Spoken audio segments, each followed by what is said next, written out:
na ye hwe ye wo ye memu ha sei ana jare kodewuo bi ebe som yen ye covid-19 kofo kaka ni covid-19 na ye wo vaccine ma vaccine ba ye du be ase vaccine asa osan kofo vaccine ba ya na ye kobro nyamudia ye sesa wo vaccine na se wonni card ni dia sister ana woni be bia kobro nya no no abusuafo mu ndi wodam ende wonya mu na wonya akokọ ne nsa no onze ze nye bro nya ne chi ne yewe ba se duru bro nya ne nsa ne ties ho no mo ho na ne boden ho ne yewe no wa ye stew kakra wa pe coke fanta bi e de so na no abusuafo because say mu ni vaccine card na mo tena fie na mo de agigi moni kakra na we ana airlines mo wa Ghana ha no mo say 24 e de ato dwa say airline bia obe fly obi every ni country e de abaga na mamu hanu mu say I am vaccinated no on work COVID-19 test na airline na mo baka papa ye bet charge musike bia o mankasa no mu hu bi da Ghana so na ye change dollar ever see this money boy ye dren no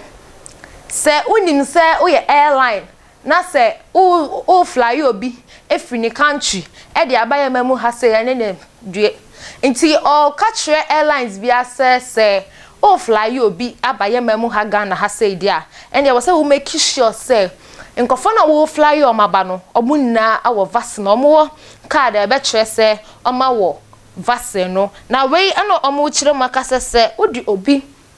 efi o my for so eba Ghana ebe pie mu ha say na se omo wo vaccine na ye be charge o $3,500 per passenger. You be fine $3,500 per passenger. Now when attention filler ye the ent na ho ye won say $, no nye obi an be nim conversation no enti ye kwa ye kwa dane ne ba cities na che se nipa ba akopɛ se ye fly over Ghana ha na se unwo vaccine na ye beji airline no onipa bia nipa ba ko bia sika we and done so 21,261.38 pesos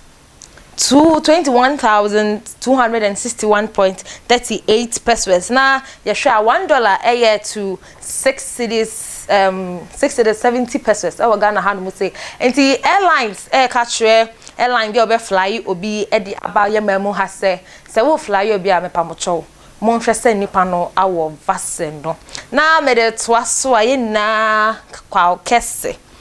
Kese eden sembi abetu dwa say Ghana for the ya say ye pekasa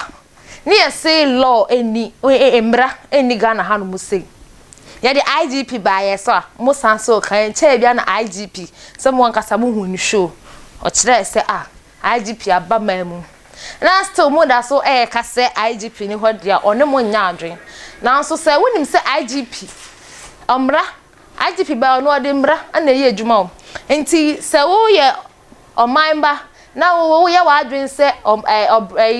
law ni nya adwuma wo ye mamu ha de ndia wo boa kra if se ono obekai 23rd of April 2015 na ye sentence ni call 1 day in jail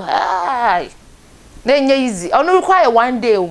day in jail na enye easy esa mani tia 1,200 esan so pay so na kire so no 2015 hono mka na IGP mbaye no ohun se emra e wo ye mamu ha nti asem o ka kire obia ne se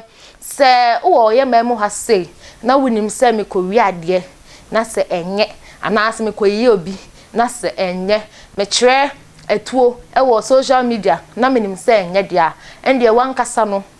obe face law because wo koye sa nyoma weni na achi na police show and I say IGP nankasa so mu a ho na abehu say yes Ghana hanu mu say no ye womra e wo ye mamu hanu mu say na me gina Kwaw Kese ensem o keka ye so ene futu a o de ama Ghana for e de filler attention kokonsatu e de AC madam aboafo Asekwen Basti Foundation ene na Teas Boutique and Cosmetics bronya be achede no entare na wo beto no shoes no for any ekopie mu ablekuma agape tarazo na so wo charge dia enkame obia for any ekohwe Asekwen Basti Foundation oho ana obehwe odibe ma mobrowa wona weni bie ejanka na omo so edibro nya yi bi papa omo bompai na na nyame egusu ehra midi ane akosia sparkles filler attention kokonsatu ye dey see